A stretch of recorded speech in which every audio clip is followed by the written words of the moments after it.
வீட்டில் நடக்கிறதெல்லாம் பெட்ரூம்ல பேசாதன்னு நீ சொல்ற. ஆனா அப்படி நான் நடந்துக்கிட்டா நான் மட்டும் இல்லை, நானோ நீயோ இந்த வீட்டில் யார் அப்படி நடந்துக்கிட்டாலும் அது பொய்யா தான் இருக்கும். அது வெறும் நடிப்பா மட்டும்தான் இருக்கும், இயல்பாலாம் இருக்கவே இருக்காது. ஸ்விட்ச் போட்ட மாதிரி ஆன் ஆஃப் பண்ற டேலண்ட்லாம் எனக்கு கிடையாது சக்தி. கண்ணை மூடிட்டு எனக்கான வாழ்க்கையை வாழ்ந்துட்டு போ அப்படின்னு சொல்றதெல்லாம் நியாயமே இல்லை. என்னால அப்படி இருக்கவும் முடியாது.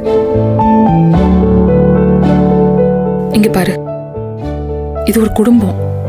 இந்த வீட்ல இருக்கிற வரைக்கும் இதோட ஒரு பார்ட் தான் நாம. வீட்ல என்ன பிரச்சனைனாலும் நிச்சயம் நமக்குள்ள ஏதாவது ஒரு பாதிப்பை ஏற்படுத்த தான் செய்யும். நான் உனக்கு ஒரு உண்மையை இப்போ உடைச்சு சொல்லவா? உனக்குள்ள ஒரு பெரிய பிடிவாதம் இருக்கு ஜனனி. அது வெளியில யாருக்கும் தெரியல, ஆனா உனக்குள்ள நீ அப்படிதான் இருக்க. எந்த விஷயத்துல நான் அப்படி இருக்கேன்னு சொல்ற? எந்த விஷயத்துல நீ அப்படி இல்ல